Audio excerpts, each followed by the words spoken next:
Pada masa Rasulullah Shallallahu Alaihi Wasallam di Madinah, kehidupan umat Islam berjalan dalam ketentraman dan kedamaian.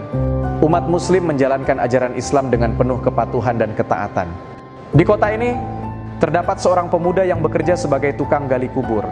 Pemuda ini yang seharusnya memahami nilai-nilai kesucian dalam pekerjaannya, suatu hari tergoda oleh bisikan setan dan melakukan dosa besar. Ada seorang wanita yang meninggal dunia. Wanita ini dikenal karena ketakwaan dan kecantikannya. Ia dimakamkan dengan penuh penghormatan oleh penduduk Madinah. Namun, pada malam hari setelah pemakaman, pemuda tukang gali kubur tersebut mengalami godaan besar yang mengantarnya pada perbuatan dosa yang sangat tercela. Lalu bagaimana cerita selanjutnya? Mari kita simak cerita ini dengan tujuan untuk mendapatkan ilmu dan pelajaran serta hidayah yang terkandung di dalam cerita ini. Berikut adalah kisahnya.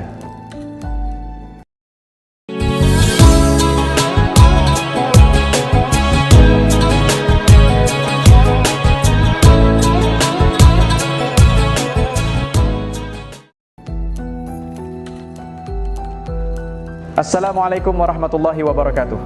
Sahabat berilmu, di kota Madinah, di mana ajaran Islam tumbuh subur di bawah bimbingan Rasulullah Shallallahu Alaihi Wasallam, kehidupan berlangsung dengan penuh kedamaian.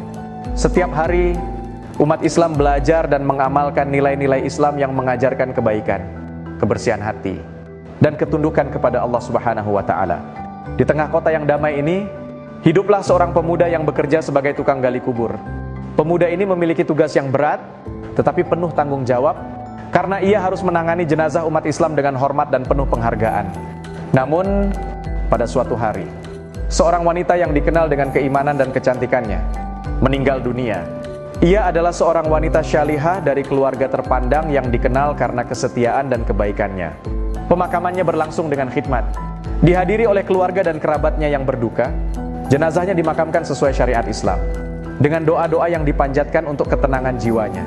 Namun, setelah semua orang meninggalkan pemakaman, sesuatu yang gelap dan jahat mulai merasuki hati pemuda yang bertugas menggali kuburnya.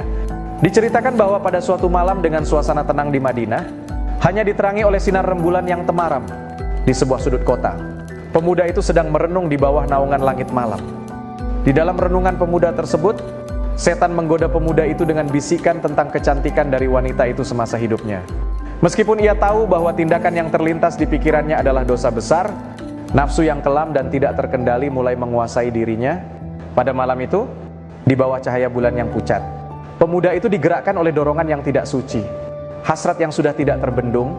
Ia ingin sekali melihat tubuh dari wanita cantik tersebut. Ia mengambil sebuah cangkul dan kembali ke kuburan. Lantas langsung mulai menggali kembali kuburan dari wanita yang sebelumnya ia kubur. Suara cangkul yang menggali tanah memecah kesunyian malam. Wajah pemuda itu dipenuhi oleh campuran ketakutan dan nafsu, tetapi ia terus menggali, semakin dalam dan semakin jauh dari akhlak yang diajarkan oleh Rasulullah Shallallahu Alaihi Wasallam. Di bawah cahaya rembulan yang samar, pemuda itu menggali kubur dengan tangan gemetar. Hawa nafsu yang kelam menguasai dirinya, dan ia akhirnya berhasil menggali kuburan tersebut. Setelah kuburan tersebut berhasil dibuka, pemuda tersebut melihat tubuh yang terbungkus kain kafan. Perlahan kain kafan itu ia buka. Wajah mayat wanita itu yang pucat namun masih menunjukkan kecantikan semasa hidupnya terlihat begitu tenang dalam tidur abadi. Tampaklah tubuh itu setelah seluruh kain kafan ia buka. Terlihat sangat jelas wanita cantik itu sedang tergeletak tepat berada di depan ia. Yang tadinya pemuda itu hanya sebatas ingin melihat tubuhnya, mendorong pemuda tersebut untuk melakukan tindakan dosa.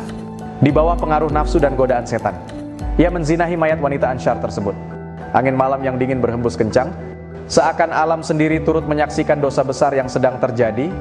Kuburan, tempat yang seharusnya penuh kesucian dan penghormatan, menjadi saksi dari kejahatan yang tidak termaafkan. Hanya kesunyian malam yang menyelubungi perbuatan terkutuk ini. Setelah melakukan tindakan keji tersebut, pemuda itu merasa bahwa seluruh dunia kini mengetahui dosanya.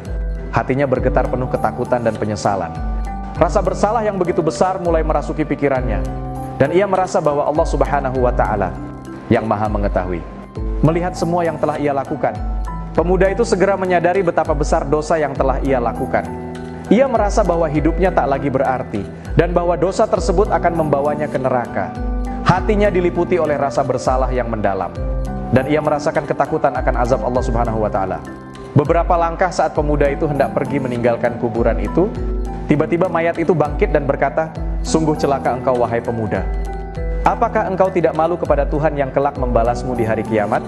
Pada saat semua orang dituntut balas, engkau membiarkan aku dalam keadaan telanjang dan berhadas besar di hadapan Tuhanku. Keesokan harinya, dengan penuh rasa bersalah dan ketakutan, ia pun datang ke masjid Rasulullah Shallallahu Alaihi Wasallam di Madinah. Di sana ia bertemu Umar bin Khattab. Setelah mengucapkan salam kepada Umar, ia bertanya dengan cemas dan hati-hati, "Apa pendapat Anda jika ada seseorang yang berzina?" Tanya pemuda itu. "Jika dia sudah menikah, ia dihukum rajam sampai mati. Jika ia belum pernah menikah, maka akan dicambuk 100 kali dan diusir dari kampung selama 1 tahun." Jawab Umar tegas. "Lalu, bagaimana jika seseorang itu menzinai mayat dan ia belum menikah?" Tanya pemuda itu. Kemudian Umar terdiam. Bulu kuduknya berdiri mendengar pertanyaan pemuda tersebut. Sungguh keterlaluan. Saya tidak bisa membayangkan sebesar apa dosanya. Siapa gerangan orang yang melakukan perbuatan keji seperti itu? Tanya Umar gusar. "Saya sendiri, wahai Umar. Apakah Allah masih mau mengampuni perbuatanku?" Sang pemuda mulai bimbang. Umar terdiam. Ia masuk ke dalam masjid dan ia menangis. Rasulullah Shallallahu Alaihi Wasallam yang berada di masjid heran melihat kondisi Umar yang demikian itu. Setelah mengucap salam, Rasulullah Shallallahu Alaihi Wasallam bertanya kepada Umar, apa yang membuat dirinya bersedih seperti itu.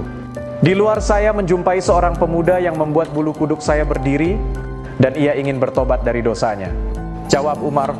Utsman bin Hasan bin Ahmad Asy-Syakir Al-Kahaubawi dalam kitabnya berjudul Durratun Nasihin menceritakan selanjutnya Rasulullah Shallallahu Alaihi Wasallam memerintahkan Umar bin Khattab untuk mengajak masuk pemuda tadi masuk. Sang pemuda menangis terseduh-seduh sehingga membuat Rasulullah Shallallahu Alaihi Wasallam penasaran. "Mengapa engkau menangis, wahai anak muda?" Tanya Rasul. "Aku terlalu banyak dosa. Aku takut jika Allah Subhanahu wa Ta'ala akan marah kepadaku." Rasulullah, jawab pemuda itu, "Apakah engkau telah menyekutukan Allah Subhanahu wa Ta'ala dengan sesuatu atau engkau membunuh orang yang tidak bersalah?" Tanya Rasulullah. "Tidak ya Rasulullah, saya tidak pernah melakukan kedua perbuatan itu." Jawab sang pemuda. Rasulullah Shallallahu Alaihi Wasallam berusaha menghibur anak muda itu. "Ketahuilah olehmu anak muda, Allah Subhanahu wa Ta'ala akan mengampuni dosamu sekalipun dosamu sebesar 7 kali lipat langit dan bumi." "Apakah dosamu sebesar Ummul Kursi?" Tanya Rasulullah. "Lebih besar dari itu ya Rasulullah." Jawab pemuda itu. "Apakah sebesar Arsy?" Tanya Rasulullah penasaran. "Saya kira lebih besar dari itu ya Rasulullah." Jawab sang pemuda di tengah isak tangisnya. Karena penasaran akhirnya Rasulullah bertanya, "Sebenarnya dosa apa yang kau lakukan? Coba kau katakan kepadaku." Pinta Rasulullah. "Sungguh saya malu untuk mengatakannya." Jawab pemuda itu. "Jika tidak kamu katakan maka dosa itu akan tetap membebani jiwamu." Bujuk Rasulullah. Pemuda itu terdiam. Kepalanya menunduk melihat lantai masjid. Ia mulai memberanikan dirinya untuk mengatakan apa yang telah ia perbuat. 7 tahun saya bekerja sebagai penggali kubur. Suatu ketika ada mayat kaum Ansyar. Ia masih gadis dan sangat cantik. Secara diam-diam saya menggali kuburannya lalu kubuka kain kafannya. Awalnya saya ingin meninggalkannya tetapi syahwat saya bergelora. Maka kulampiaskan syahwatku dengan menzinahi mayat itu sampai puas. Setelah itu saya tinggalkan begitu saja. Beberapa langkah saya hendak pergi meninggalkan kuburan itu, tiba-tiba mayat itu bangkit dan berkata, "Sungguh celaka engkau wahai pemuda. Apakah engkau tidak malu kepada Tuhan yang kelak membalasmu di hari kiamat? Pada saat semua orang dituntut balas, engkau membiarkan aku dalam keadaan telanjang dan berhadas besar di hadapan Tuhanku." Mendengar pengakuan pemuda ini, Rasulullah Shallallahu Alaihi Wasallam sangat marah dan seketika itu berdiri dan berkata, "Wahai pemuda fasik, tempatmu memang pantas di neraka. Keluarlah dari tempat ini." Sang pemuda keluar dengan hati yang hancur dan jiwa tak bersemangat. Tak ada harapan baginya untuk mendapatkan pengampunan dari dosanya. Sebenarnya ia ingin bertobat dengan sebenar-benarnya kepada Allah. Dia terus melangkah dengan putus asa tanpa tahu arah dan tujuannya. Nabi ingin mendengar petunjuk langsung dari Allah tentang peristiwa yang baru saja beliau dengarkan. Di sisi lain, pemuda itu kemudian pergi menyendiri dalam sebuah gua di gunung. Di sana dia menangis, meminta ampun kepada Allah. Selama 40 hari sudah ia berada di dalam gua tersebut. Dia bersumpah tak akan keluar dari gua sebelum Allah memaafkannya dan menyampaikan ampunannya itu lewat Rasulullah Shallallahu Alaihi Wasallam. Tubuh dan wajah pemuda itu pun sangat berubah drastis. Selama itu di dalam gua, dia hanya bertahan hidup dengan makanan yang dia temukan di dalam gua. Pemuda itu tidak henti-hentinya merasa bersalah dan berdoa kepada Allah Subhanahu wa Ta'ala. "Oh Tuhannya Nabi Muhammad, Tuhan Nabi Adam dan Hawa, jika aku telah engkau ampuni, sampaikanlah kepada Nabi Muhammad dan para sahabatnya. Namun jika kau menolak tobatku ini, Bakarlah aku di dunia dan bebaskan aku dari siksamu di akhirat. Sungguh saya tidak akan sanggup menerima siksamu di akhirat kelak.